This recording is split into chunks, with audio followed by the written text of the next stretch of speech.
Hey guys, Ben here and welcome back to another video. Today we got a very exciting video. We're going to be talking about Melissa Benoist's new show, and we got some other things to talk about, but most importantly I have to announce that those of you who become a member today will get early access to DCTV merchandise, which we are going to be releasing later this week to all of you guys. So if you want to get in and you want to get some DCTV show merch, please be sure to go get it. All proceeds go towards the channel, and there will be some special personalized giveaways for all of you guys who purchase 2 or 3 items. That is to be announced later this week when the official merch drops. But yeah, for now, hopefully you're excited about that, and if you want to become a member, you'll get early access to the new merch that we are releasing. So for now, let's go ahead and jump into today's main topic. Well, as you guys know, Supergirl has been gone for now over a year. Yes, that's right. So just a couple of days ago, actually on November 9th, it was the 1-year anniversary of Supergirl's final episode. That was, of course, the episode titled Kara, which was episode 20 of season 6. And so as of the day that I'm recording this video on the 14th of November, it's been 5 days since the anniversary, and I figured I would talk about it but also include some updates in regards to Melissa Benoist's new show Girls on the Bus, which has got some interesting set photos, and I'm very much so looking forward to the show. As you guys know, I'm a big Melissa Benoist fan. I'm going to watch whatever she does after Supergirl, and this is her first major project, so of course we're going to cover it on the channel because she is Melissa, she was Supergirl, and I know a lot of you guys are Melissa fans and you want to see that content as well. So the Supergirl anniversary also weirdly marks, you know, the last time really a show properly ended on the CW. Obviously, we don't know what went on behind the scenes with The Flash and their decision to make this upcoming season, season 9, their final season. We presume maybe they will get to a season 10, but it was announced earlier this year that The Flash is going to be ending with 13 episodes in its final season. But if you guys remember, a couple of years back we had the same announcement. Actually, it was just last year because I believe they announced it around the summertime. I don't remember the exact date. However, it was huge news that Supergirl was going to end, and like I said before, since then the CW has gone to absolute shit. Like, it's really bad right now. The new owners of the CW, who are the majority stakeholders, Nexstar, are not interested in Arrowverse shows. They want to get rid of Warner Brothers Productions as well as CBS Productions. Obviously, they ran the Arrowverse, they ran shows like Riverdale, All American, The Winchesters, Vampire Diaries, stuff like that. And so, with that in mind, pretty much, you know, the CW as we knew it once before is coming to an end. And as you guys know, CBS was the original place where Supergirl started, then CW saved it. And obviously they did have a good reason to want the show because Supergirl had already crossed over with The Flash, so it was already established as part of the Arrowverse, and so they just continued to expand it from season 2 onwards as part of the main Arrowverse, and she obviously appeared in pretty much every single crossover that happened after that.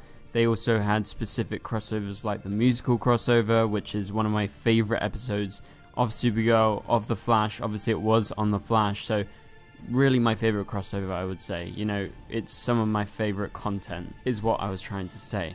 But yeah, so Supergirl has a very good legacy, and although all its seasons weren't absolutely brilliant, most of them were really enjoyable. I loved season 1, getting to see Kara as Supergirl for the first time was just the best thing ever. I rewatched it earlier this year, like a chunk of season 1.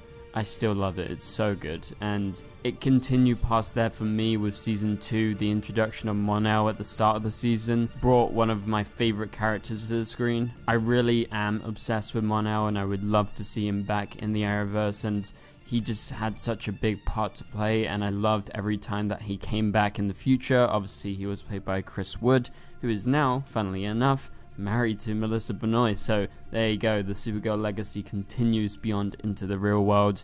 And then also continuing on from that, we had the best Supergirl villain in the form of Reign in season 3.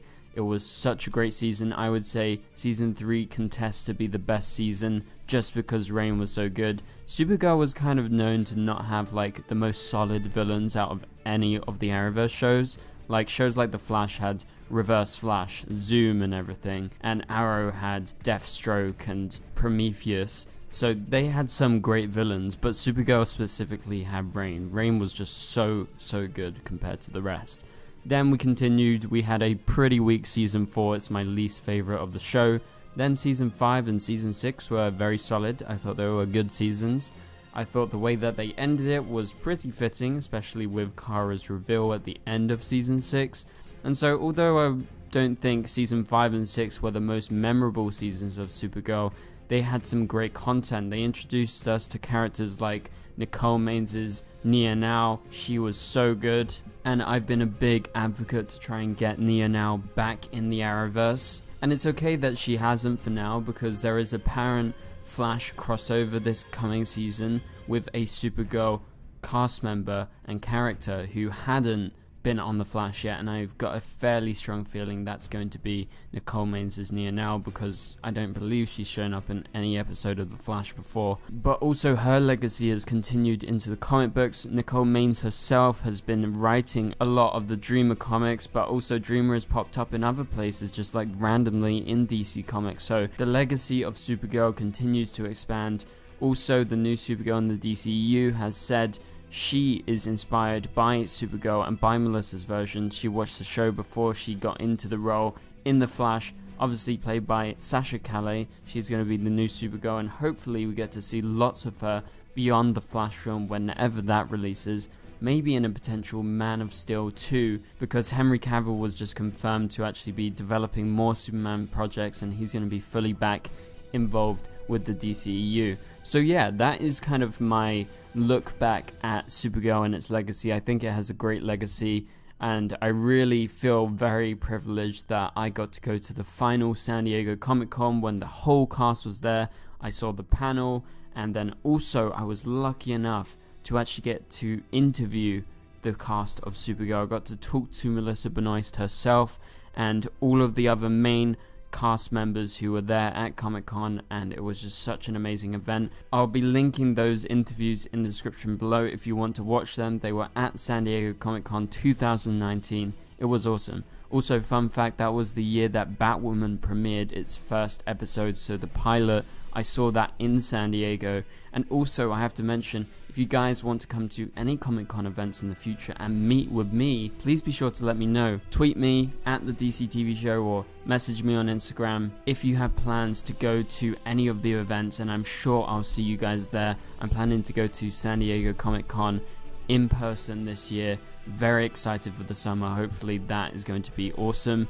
Also, you know, we have some London-based and England-based Comic Cons in the new year. There is a great one called Star Fury, which is in Birmingham, and normally a lot of Supergirl and Legends of Tomorrow cast members come to that, so that is an event that I try to go every year. I'm gonna hopefully go next year, so very excited. Maybe I'll see you guys at some of those.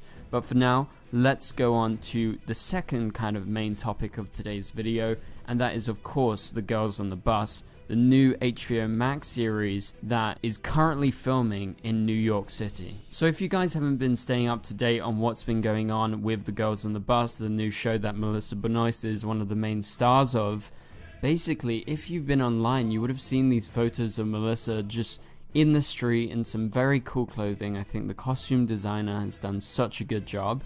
But this series is basically about some journalists, and I think Melissa Benoist is kind of like an upcoming journalist following her dreams in New York City, and it seems like a really interesting show. Obviously, as Melissa fans, we're probably all going to watch it. However, I think the book is very interesting, so maybe some of you guys have read it. I personally haven't read it, so I don't know the ins and outs of the story.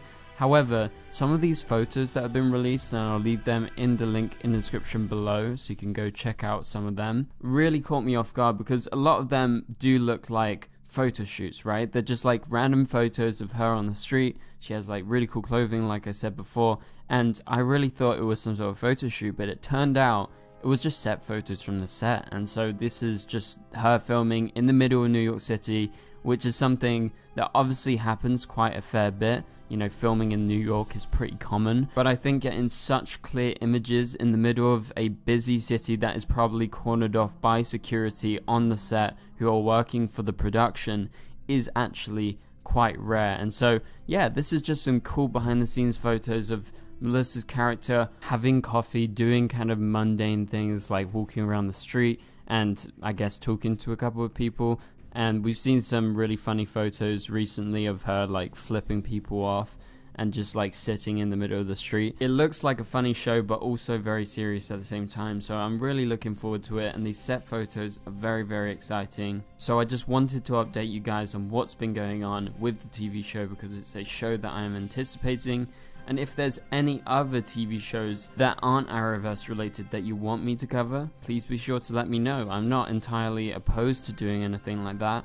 Also, I have a second channel which I'm going to be producing some new videos on soon that aren't Arrowverse related, so please be sure to subscribe to that.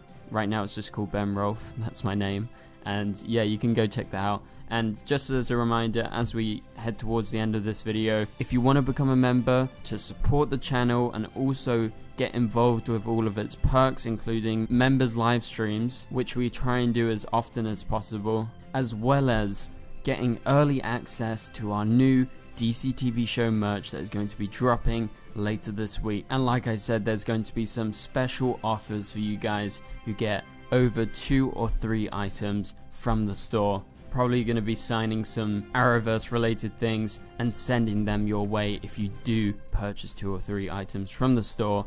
But for now, thank you guys so much for watching. If you did enjoy the video, please be sure to leave a like and a comment, would really help out the channel. Also subscribe and turn on notifications so you don't miss any future DC TV videos later this year. And for now, you can click on the top right corner of the screen to watch my latest video.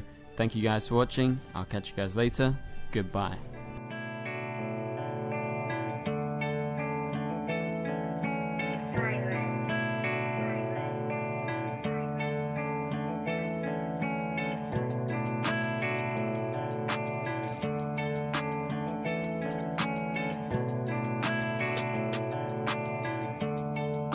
I see red.